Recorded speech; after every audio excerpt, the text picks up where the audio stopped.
Picture अभी बाकी है।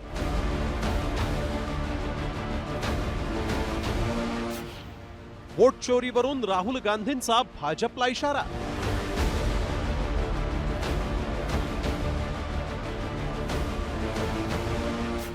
गांधींच्या प्लॅननं वाढवलं भाजपचं टेन्शन।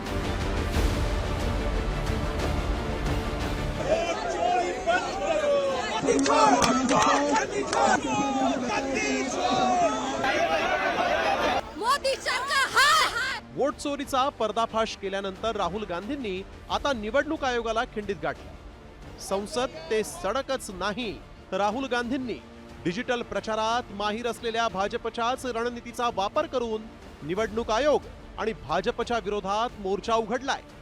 त्यामुळे राहुल गांधींच्या या सिक्रेट प्लॅनमुळे भाजप आणि निवडणूक आयोगाला घाम फुटलाय। 24 तासात 15 लाखांपेक्षा जास्त समर्थन सर्टिफिकेट डाउनलोड। वोट चोरी विरोधात 9650003420 या नंबरवर 10 लाखांपेक्षा जास्त मिस कॉल। मताचा अधिकार अबाधित ठेवण्यासाठी वोट चोरी विरोधात एकत्र या।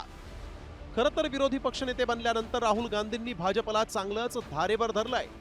त्यातच आता वोट चोरीच्या मुद्द्यावरून राहुल गांधींनी पुरावे सादर करत निवडणूक आयोगाच्या विश्वासार्हतेवरच प्रश्न उपस्थित केलेत।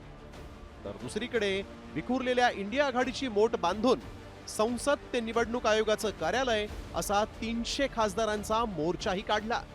त्यातून राहुल गांधींनी इंडिया आघाडीचं नेतृत्व आपल्याकडेच असल्याचं पुन्हा एकदा दाखवून दिलंय। त्यामुळेच ठाकरे सेनेनं राहुल गांधींच्या या आंदोलनाची तुलना थेट जयप्रकाश नारायणांच्या नवनिर्माणाच्या आंदोलनाशी केली आहे। हे आंदोलन वाढत राहील। जयप्रकाश नारायण यांनी ज्या प्रकारचं आंदोलन देशाच्या दुसऱ्या स्वातंत्र्यासाठी वगैरे केलं होतं त्या काळात म्हणतात, तर अशा प्रकारचं हे आंदोलन जेपी आंदोलनापेक्षाही प्रखर आंदोलन होईल। 300 खासदार उतरले का? अनेक महिला खासदार आंदोलन करताना बेशुद्ध पडल्या। इतक्या प्रखरपणे आंदोलन सुरू होतं, भर उन्हात, तप्त उन्हामध्ये। हे लक्षात घ्या। राहुल गांधींनी भारत जोडोच्या माध्यमातून रस्त्यावर जनआंदोलन उभं केलं, तर आता राहुल गांधींनी वोट चोरीच्या मुद्द्यावरून संसद, रस्ता आणि डिजिटल माध्यमातून निवडणूक आयोगाची डोकेदुखी वाढवली आहे। एवढंच नाही तर पिक्चर अभी बाकी है असं सांगत थेट त्यांनी भाजपला इशारा दिलाय। पहले सबूत नहीं था, अब क्लियरली सबूत है और हम कॉन्स्टिट्यूशन की रक्षा कर रहे हैं। One man one vote constitution का फाउंडेशन है और इलेक्शन कमीशन की ड्यूटी है कि वो one man one vote enforce करें, और उन्होंने नहीं किया है। उन्होंने अपनी ड्यूटी नहीं की। तो हम सिर्फ कॉन्स्टिट्यूशन को प्रोटेक्ट कर रहे हैं, उसकी रक्षा कर रहे हैं, संविधान की रक्षा कर रहे हैं। ऐसे तो बहुत अनलिमिटेड केसेस हैं, अभी पिक्चर बाकी है।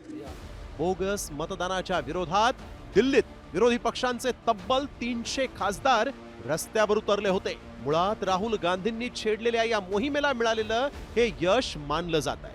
त्यामुळे राहुल गांधी पुढच्या काळात भाजपला रोखण्यासाठी नेमकी काय रणनीती आखतात याचीच उत्सुकता आहे। विनोद पाटील, साम टीव्ही न्यूज।